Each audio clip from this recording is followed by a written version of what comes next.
Teman-teman, penikmat cerita-cerita horor di channel Spesial Horor. Jumpa lagi bersama Mimin.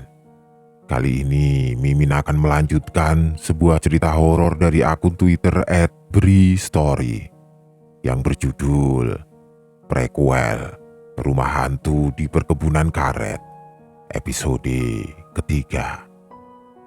Buat kalian yang sudah tidak sabar, langsung saja selamat menyimak kalau memang kalian benar-benar berani.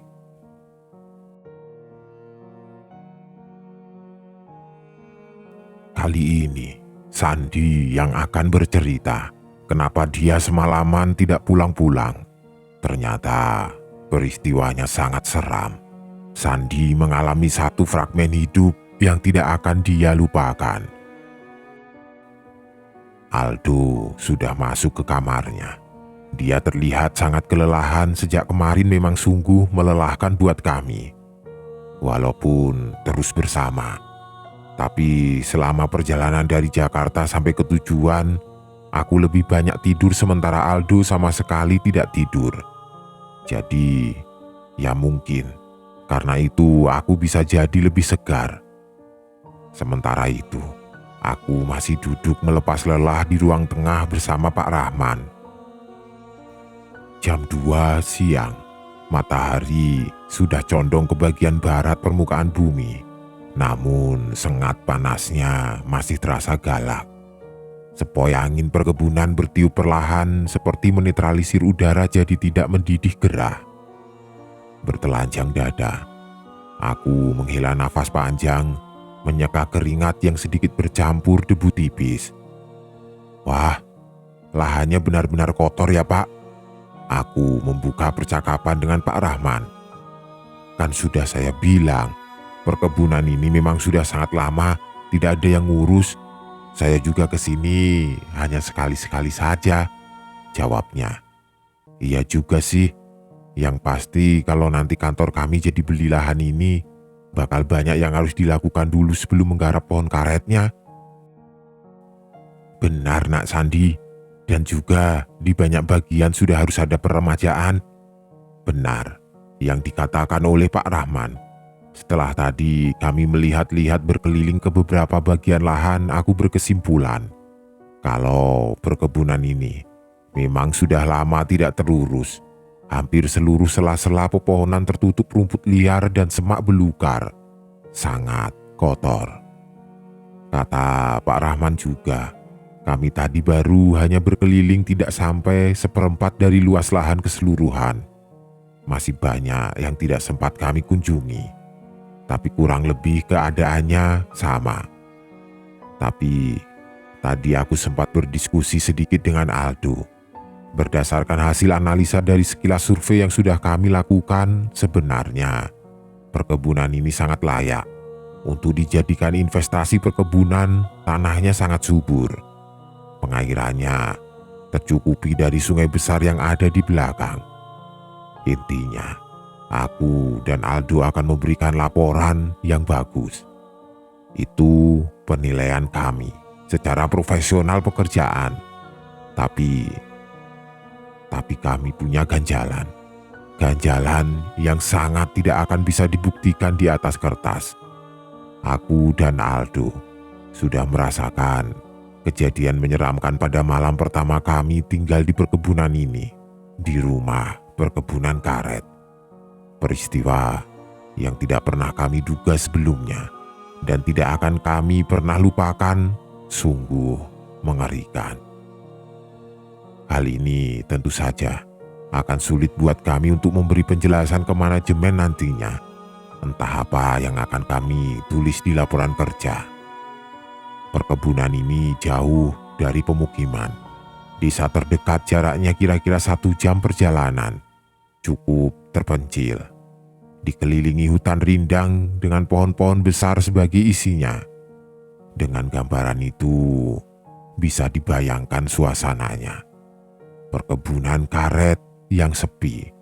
Kami merasa sepertinya perkebunan ini hidup, memperhatikan, berbicara dengan bahasa seram. Kadang menertawai, kadang murka memuntahkan kemarahan. Mungkin berikutnya akan ada tangisan. Mungkin. Pak, nanti saya ikut ke kota ya. Ada beberapa kebutuhan yang harus dibeli. Jam 3 sore. Tiba-tiba muncul ide itu di kepalaku. Ikut Pak Rahman ke kota. Harus membeli beberapa kebutuhan untuk kami tinggal di sini beberapa hari ke depan. Oh, begitu. Ya sudah, ayo kita jalan mumpung masih terang, jawab Pak Rahman. Pikir aku juga begitu. Selagi masih siang masih ada waktu untuk pulang pergi ke kota. Masih cukup waktu untuk kembali lagi sebelum maghrib. Bang Aldo tidak diajak? Tanya Pak Rahman. Tidak usah Pak, capek sekali dia, kasihan. Sebelum maghrib juga saya sudah sampai sini lagi kan? Jawabku. Iya, aku tidak tega untuk membangunkan Aldo. Lebih baik dia istirahat saja, toh aku akan sudah kembali dalam 2 jam. Oh, ya sudah, ayo kita berangkat sekarang, ucap Pak Rahman. Tidak berlama-lama, dalam hitungan menit kami sudah berada di atas motor masing-masing. Kemudian pergi meninggalkan rumah. Dimulailah perjalanan menuju kota. Kami menyusuri jalan tanah membelah perkebunan karet. Masih lepas sedikit dari pukul 3 udara panas berubah cenderung hangat. Garis kuning keemasan sinar mentari terlihat menembus di sela-sela rapatnya pepohonan, menerangi sekitar. Indahnya waktu menjelang habisnya siang. Melaju dengan kecepatan sedang. Sesekali Pak Rahman setengah berteriak dari atas motornya untuk memberitahu informasi yang belum dia sampaikan. Cara berbincang yang agak susah memang, tapi aku tetap memberikan tanggapan sebisanya, tentu saja dengan setengah berteriak juga. Di samping harus mendengarkan omongan Pak Rahman sesekali, aku juga harus memperhatikan jalan. Harus menghafal jalan yang kami lalui agar nanti perjalanan pulang tidak tersesat. Tapi sejauh ini, jalanannya hanya lurus-lurus saja, belum menemui persimpangan. Jadi mudah aku menghafalnya. Barisan pepohonan karet yang teratur membuat aku yang sedang berjalan di tengahnya seperti melihat banyak terowongan panjang di kanan kiri jalan. Sungguh indah pemandangannya. Kira-kira hampir 1 jam perjalanan. Tiba-tiba Pak Rahman menghentikan motornya. Bang Sandi, ini persimpangan satu-satunya setelah perkebunan karet selesai sebelum kita masuk ke hutan. Kalau ke sana, jalan menuju kampung terdekat. Begitu Pak Rahman bilang sambil tangannya menunjuk ke arah kiri. Ingat ya, persimpangan ini nanti Bang Sandi ambil kiri kalau dari kota. Pak Rahman menegaskan sekali lagi. Iya Pak, iya, jawabku dengan mimik serius. Lalu kami melanjutkan perjalanan. Benar saja, setelah persimpangan itu kami langsung masuk wilayah hutan. Hutan ini masih sangat rindang, pepohonannya lebih rapat dari perkebunan karet. Bermacam jenis pohon besar berdesakan mengisi suburnya tanah pedalaman. Udara yang terhirup juga lebih segar, bersih dan menyejukkan. Tapi tetap sama, keadaannya sangat sepi. Selama perjalanan, kami belum pernah menemui manusia lain yang searah maupun berlawanan. Nah, ini persimpangan satu lagi. Kalau ke kanan itu jalan menuju jalan lintas Sumatera, tapi yang arah ke Lampung Selatan. Kita lurus, Pak Rahman bilang begitu ketika kami lagi-lagi berhadapan dengan persimpangan. Setelah sebelumnya menembus hutan. Jalan yang kami lalui pun mulai lebih besar. Kira-kira sudah seukuran satu lintasan mobil kecil walau masih berupa jalan tanah. Kami lagi-lagi melanjutkan perjalanan. Sepertinya persimpangan tadi merupakan batas akhir dari wilayah hutan. Karena setelah itu kami mulai menemui rumah penduduk. Benar, rumah penduduk yang tadinya berjauhan lama-kelamaan menjadi rapat. Dan akhirnya hampir jam setengah 5 kami sampai juga di kota. Bang Sandi, kalau mau belanja kebutuhan di toko ini saja, lengkap semuanya ada. Bang Sandi tidak perlu kemana-mana lagi. Kami berhenti di satu toko agak besar di pinggir jalanan kota. Satu toko yang sepertinya benar kata Pak Rahman tadi, menjual banyak barang. Terlihat dari depan tokonya memang begitu. Jangan lama-lama ya bang, takut keburu gelap. Jalan balik, masih hafal kan? Tanya Pak Rahman lagi. Iya pak, masih hafal. Gampang kok, jawabku. Hati-hati ya, kalau nyasar atau lupa jalan balik lagi saja ke rumah saya. Iya pak, iya. Makasih ya. Setelah itu, Pak Rahman melanjutkan perjalanan ke rumahnya yang beliau bilang hanya tinggal beberapa menit lagi untuk sampai. Seorang bapak berumur sekitar 50 tahun menyambut dengan ramah ketika aku masuk ke dalam toko. Mau cari apa dek? Tanya si bapak dengan senyum mengembang di wajah. Aku lalu membalas senyum dan menyapa dengan ramah juga, kemudian menyebutkan beberapa barang yang aku dan Aldo butuhkan. Tidak lama, hanya beberapa belas menit saja. Akhirnya barang-barang yang mau ku beli sudah terbungkus siap bawa, tinggal aku bayar. Sepertinya adik ini bukan dari sini ya. Dari luar kota tampaknya. Dari mana dek? Akhirnya bapak pemilik toko menanyakan pertanyaan yang sepertinya sudah sejak awal tadi dia sudah ingin menanyakan. Oh iya pak, saya dari Jakarta, jawabku pendek. Nah kan, saya benar. Ada keperluan apa ke sini? Tanya bapak itu lagi. Saya dan teman sedang survei lokasi pak, ditugaskan oleh perusahaan tempat kami bekerja. Oh begitu. Survei di mana? Di perkebunan karet yang di belakang itu loh pak. Perkebunan karet yang di balik hutan itu? Bapak itu bertanya lagi. Kali ini dengan mimik berbeda, ada ketegangan di wajahnya. Benar pak? Menginap di sana? Iya pak. Mungkin 1 atau 2 malam ini kami menginap di rumah di perkebunan karet itu. Bapak tahu? Saya tahu dek. Kalau bisa, menginapnya di kota sini saja. Jangan di sana. Hela nafas panjang mengakhiri kalimat bapak ini. Tidak apa-apa pak, biar proses pekerjaan kami cepat selesai, makanya kami menginap di sana, jawabku. Raut wajah yang ditunjukkan oleh bapak ini membuat aku tidak mau melempar pertanyaan yang sebenarnya sudah di ujung lidah. Karena sepertinya aku sudah tahu jawabannya. Jawaban yang akan membuat cemas tidak terkira. Terus setelah dari sini adik langsung kembali ke perkebunan lagi? Tanya bapak toko lagi. Iya pak, saya harus balik lagi. Teman saya sendirian di perkebunan. Ya sudah, jalanlah sekarang, jangan sampai keburu gelap. Hati-hati, apalagi kalau ketemu persimpangan, pilih jalan yang benar. Pada kalimat terakhir, bapak ini sangat jelas menunjukkan kekhawatiran di wajahnya.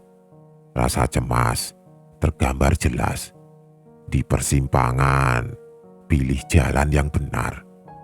Kalimat itu seperti digarisbawahi oleh bapak pemilik toko entah kenapa. Yang pasti aku jadi ingat kalau nanti akan menemui 2 persimpangan. Yang pertama ambil jalan lurus, yang kedua ambil jalan ke kiri.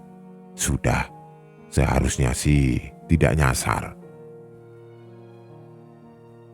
Beberapa menit menjelang jam 5 sore.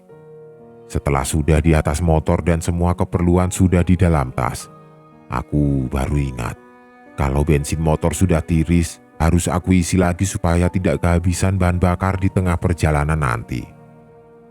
Setelah diberitahu bapak toko di mana letak penjual bensin, aku langsung tancap gas.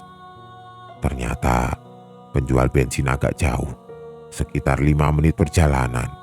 Jadi aku kehilangan 10 menit lebih. Setelah isi bensin, Aku langsung menuju jalan masuk hutan ke perkebunan karet. Jam 5:30. Matahari sudah tidak terlihat lagi karena tertutup pepohonan. Hanya tinggal menyisakan sinar redupnya di senja ini. Sudah beberapa ratus meter di dalam hutan.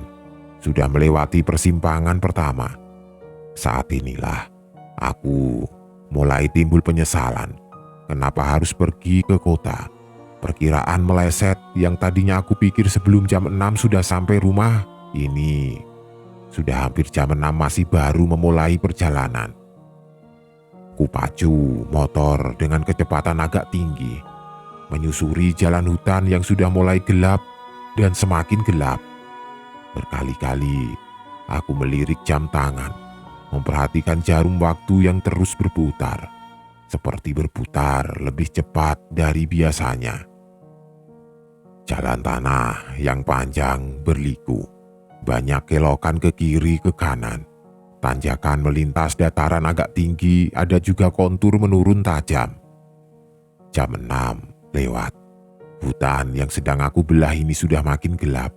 Lampu motor aku sudah nyalakan untuk membantu penglihatan.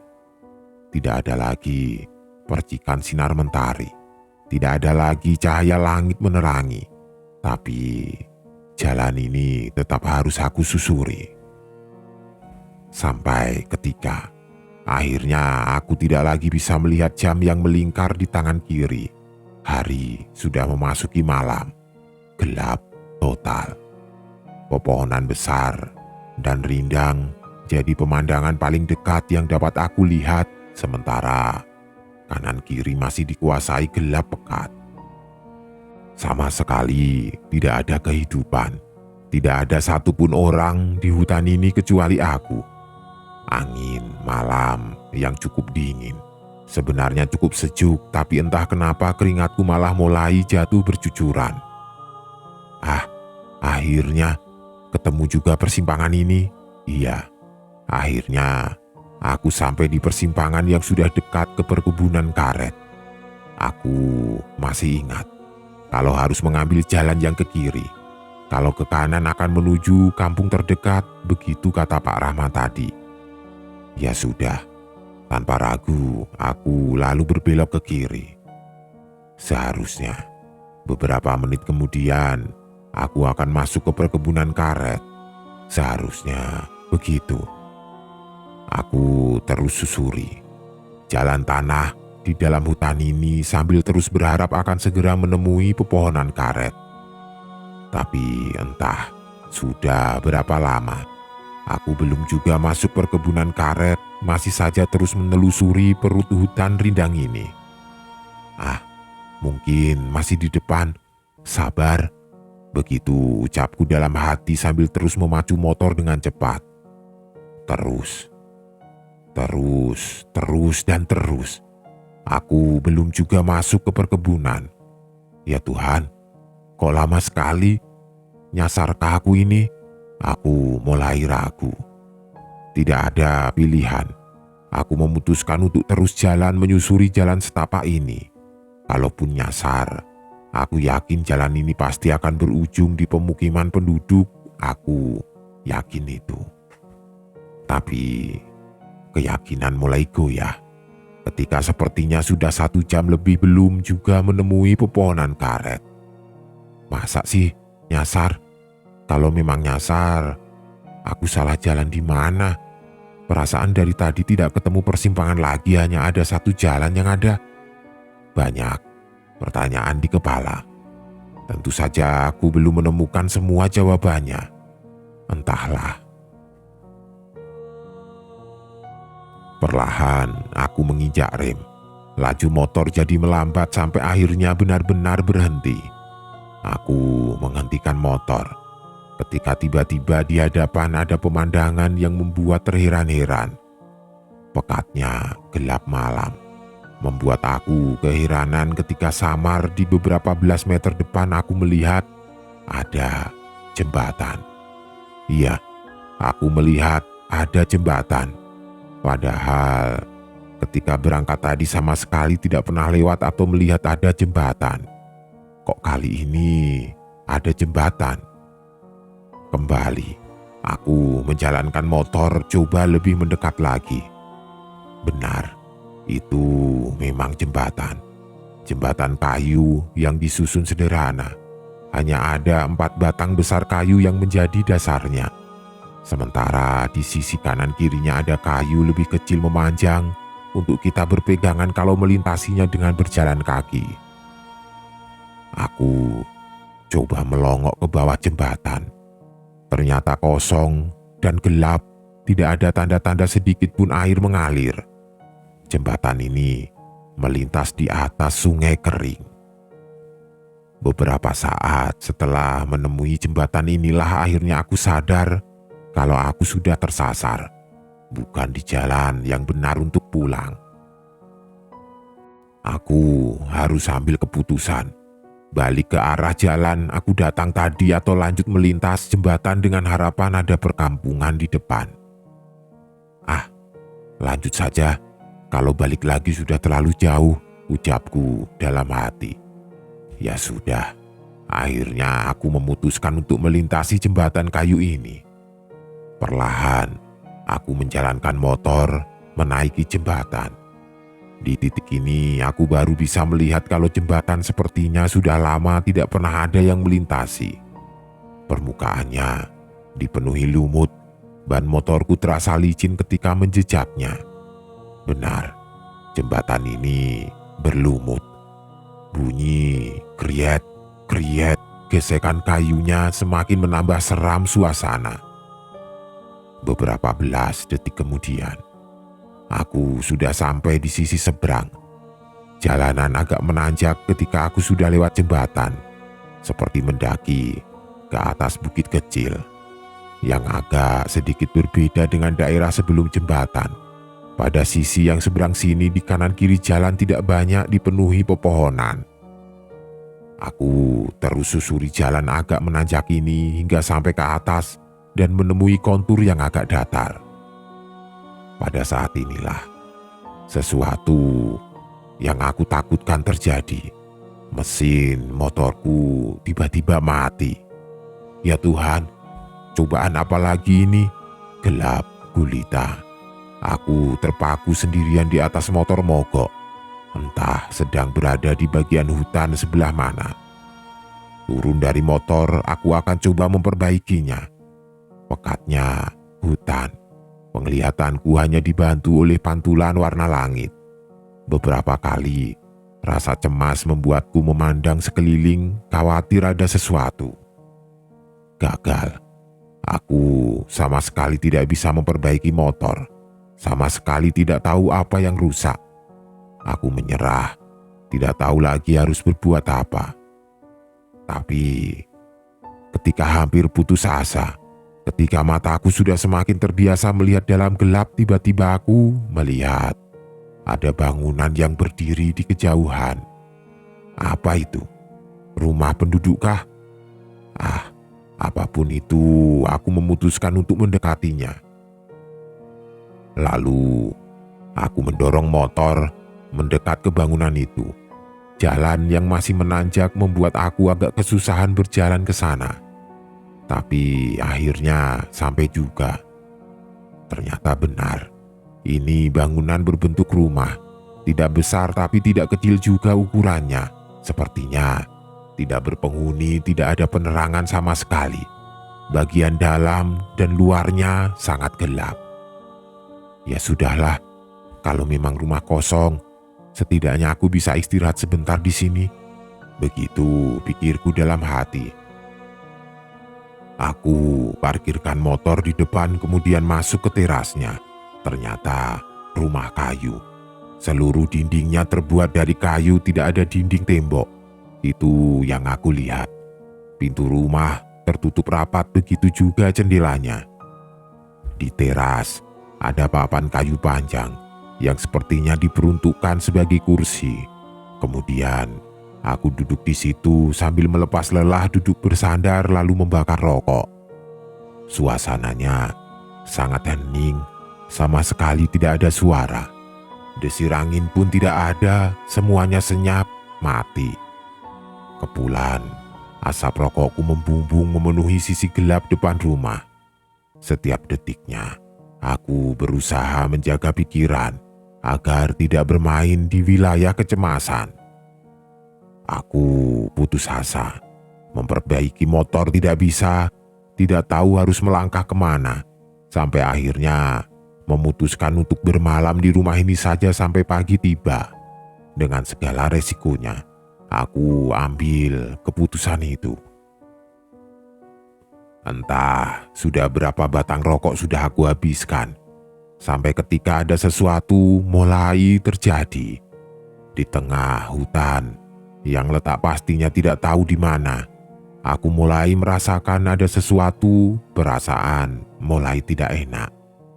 Dingin berangsur menghangat. Udara yang tadinya tidak bergerak sama sekali perlahan hembusan angin mulai terasa.